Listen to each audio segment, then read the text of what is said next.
A potential government shutdown looms large, and with it, a controversial plan from the White House.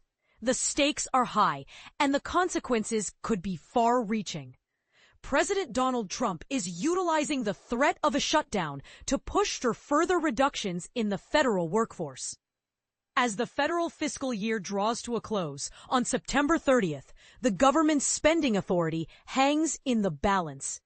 Congress, with its history of delayed budget approvals, often resorts to a continuing resolution to keep the government operational while political parties negotiate. However, this annual standoff has taken on a new intensity this year, with the White House advocating for cuts and Democrats pushing for increased spending.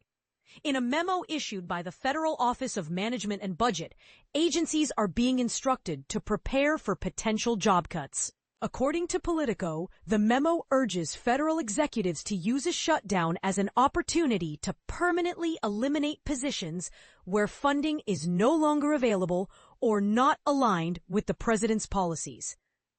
Essential services like Social Security, Medicare, veterans benefits, and law enforcement will remain funded, but other programs may face the brunt of a shutdown.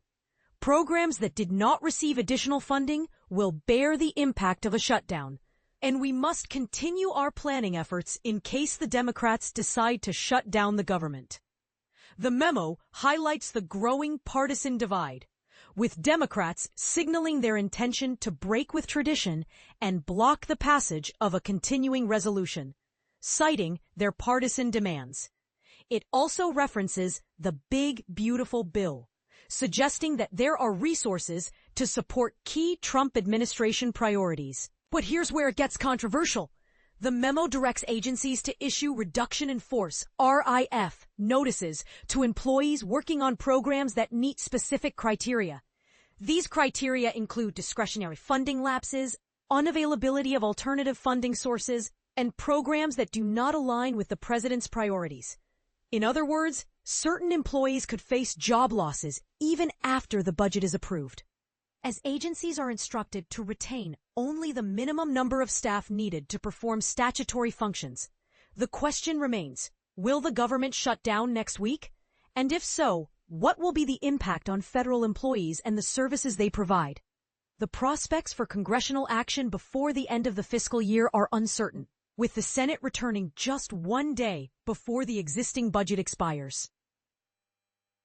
The House, on the other hand, won't be back in session until after October 1st, adding another layer of complexity to the negotiations.